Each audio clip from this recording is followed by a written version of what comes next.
नमस्कार। आकाशवाणी जयपुर अजमेर से प्रस्तुत हैं प्रादेशिक समाचार।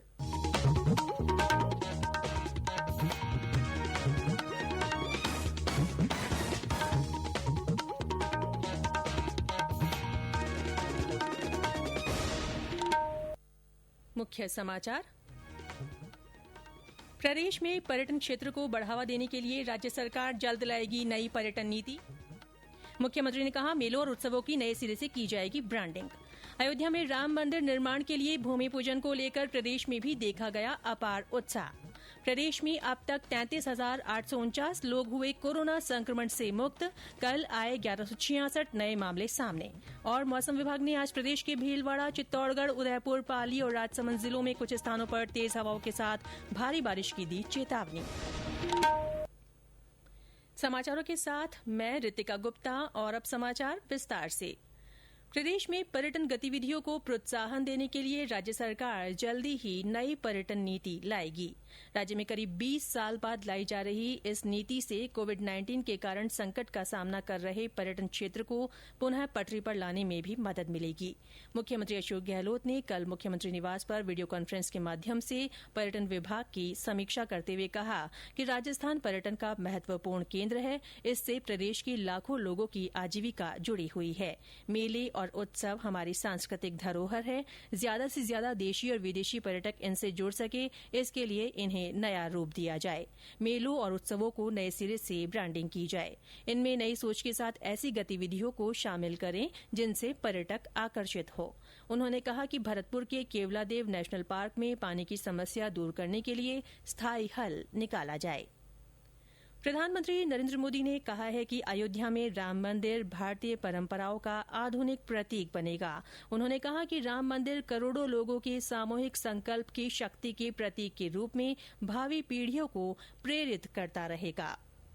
श्री राम का मंदिर हमारी संस्कृति का आधुनिक प्रतीक बनेगा और मैं जानबूझकर के आधुनिक शब्द का प्रयोग कर रहा हूं। हमारी शाश्वत आस्था का प्रतीक बनेगा, हमारी राष्ट्रीय भावना का प्रतीक बनेगा और ये मंदिर करोड़ों करोड़ लोगों की सामूहिक संकल्प शक्ति का भी प्रतीक बनेगा। ये मंदिर आने वाली पीढ़ियों को आस्था, श्रद्धा और संकल्प की प्रेरणा देता रहेगा। प्रधानमंत्री अयोध्या में राम जन्मभूमि पर एकत्र लोगों को संबोधित कर रहे थे। श्री मोदी ने भूमि पूजन किया और अयोध्या में भव्य राम मंदिर की आधारशिला रखी। राम मंदिर भूमि पूजन को लेकर राज्यपाल कलराज मिश्र ने कहा है कि ये मंदिर सांस्कृतिक एकता, राष्ट्रीय एकता और वसुधैव कुटुम्बकम के प्रतीक के रूप में स्थापित होगा। न्यायालय के फैसले, आम सहमति और जन भावना के अनुरूप ये कार्य हो रहा है।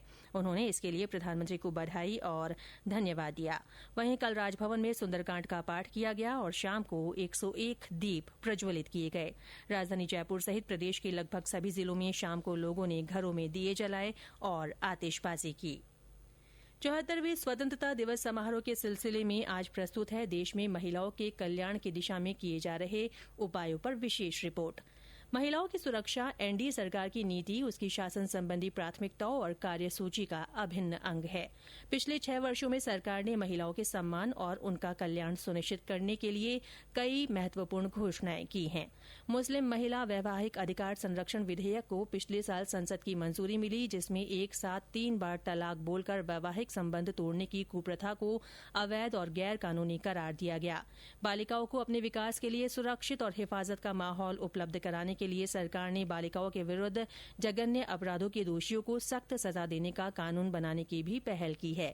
प्रधानमंत्री उज्ज्वला योजना पर बड़े पैमाने पर अमल करने से अब महिलाओं को ईंधन के लिए जंगलों में भटकने की आवश्यकता नहीं रह गई है।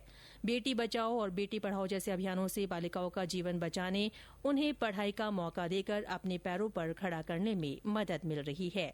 आकाशवाणी समाचार से बातचीत में प्रदेश में महिलाओं से जुड़ी समस्याओं पर काम कर रही सामाजिक कार्यकर्ता शालिनी श्रीवास्तव ने बताया कि महिला सशक्तिकरण का काम इस दौर में काफी तेज हुआ है। आज के दौर में स्त्री बहुत सशक्त हुई है, महिला सशक्तिकरण पर बहुत काम हुआ है और स्त्री ने अपने कर्तव्यों के साथ साथ अपने अधिकारों को पहचाना है और इन्हीं अधिकारों को जगाने वाले हम स्वयं थे। बेटी बचाओ बेटी पढ़ाओ जैसे अभियान हमें आगामी दौर की ओर ले जाते हैं, जहां पर हमें एहसास होता है कि पुरुष और महिला एक है। इसी के साथ साथ अभी जो 3 तलाक का मुद्दा शांत हुआ और उसका समाधान हुआ, ये भी अपने आप में महिलाओं में शक्ति जागृत करने का ही एक सशक्त माध्यम है। स्त्री अपने आप में बहुत मादा रखती है, तो चाहे साहित्य जगत हो चाहे किसी भी तरह का क्षेत्र हो, तो महिलाओं की जो आंतरिक शक्ति है उसको जागृत करने का इस आधुनिक दौर में बहुत मौका मिला है। भारत ने कहा है कि चीन को जम्मू कश्मीर पर बोलने का अधिकार नहीं है और सलाह दी है कि वह दूसरे देशों के आंतरिक मामलों में टिप्पणी न करें। विदेश मंत्रालय के प्रवक्ता अनुराग श्रीवास्तव ने जम्मू कश्मीर पर चीन के विदेश मंत्रालय के प्रवक्ता की हाल ही में की गई टिप्पणी पर मीडिया के सवाल के जवाब में ये बात कही। ये समाचार आकाशवाणी जयपुर अजमेर से प्रसारित किए जा रहे हैं। प्रादेशिक समाचार बुलेटिन आप हमारे ट्विटर हैंडल @AIRnews_ जयपुर पर फॉलो कर सकते हैं। प्रदेश में कल कोरोना संक्रमण के 1166 नए मामले सामने आए। इन्हें मिलाकर संक्रमितों की संख्या 47,845 हो गई है। सबसे ज्यादा 192 मरीजों की पुष्टि जोधपुर जिले में हुई है। चिकित्सा विभाग के अनुसार जयपुर में 141, अलवर में 112, कोटा में 105, झालावाड़ में 65, अजमेर में 64, पाली में 55, बीकानेर और धौलपुर में 54, जालौर में 49, उदयपुर में 39, नागौर में 37, बाड़मेर में 36, राजसमंद में 32, सवाई माधोपुर में 26, सीकर में 21, डूंगरपुर में 19, भरतपुर में 16, जैसलमेर और झुंझुनू में 12-12, बूंदी में 8, सिरोही में 7, बारां में 5, टोंक में 3, चित्तौड़गढ़ और दौसा में एक व्यक्ति में संक्रमण मिला है। प्रदेश में अब तक 33,849 लोग संक्रमण मुक्त हो चुके हैं। वहीं 13,251 लोगों का इलाज चल रहा है। इस बीमारी से अब तक 745 लोगों की मृत्यु हो चुकी है। कोरोना संक्रमण के बढ़ते प्रभाव को देखते हुए जयपुर जिले में जागरूकता अभियान शुरू किया गया है। इसके तहत ऑडियो संदेशों के माध्यम से लोगों को कोरोना से बचाव के उपाय अपनाकर स्वयं और दूसरों के जीवन को सुरक्षित रखने के लिए प्रेरित किया जा रहा है।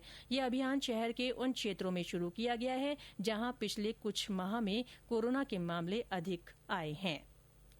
गरीब कल्याण रोजगार अभियान के तहत राजस्थान सहित 6 राज्यों में लौटे प्रवासी मजदूरों को रोजगार उपलब्ध कराने का काम चलाया जा रहा है। अभियान के 6ठे सप्ताह में ही लगभग 17 करोड़ श्रम दिवस का रोजगार उपलब्ध कराया गया है और 13,240 करोड़ रुपए खर्च किए गए हैं।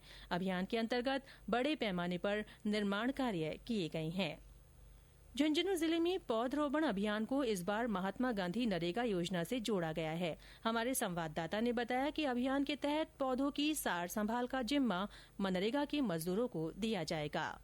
झुंझुनू जिले में इस बार बड़े स्तर पर पौधारोपण किया जा रहा है। वन विभाग और जिला प्रशासन की ओर से 10 लाख पौधे लगाने का लक्ष्य लिया गया है, जबकि अब तक 8 लाख के करीब पौधे लगाए भी जा चुके हैं। इस बार इन पौधों की सार संभाल के लिए जिला कलेक्टर यूडी खान के निर्देश पर नरेगा के साथ इस कार्यक्रम को जोड़ा गया है। जिला कलेक्टर ने बताया कि जिन स्थानों पर 200 या फिर इससे अधिक पौधे लगाए गए हैं, वहां पर नरेगा मजदूरों को लगाया जाकर उनकी सार संभाल करवाई जाएगी, ताकि अधिक से अधिक पौधों को जीवित रखा जा सके, साथ ही इन पौधों की नियमित सार संभाल भी हो सके।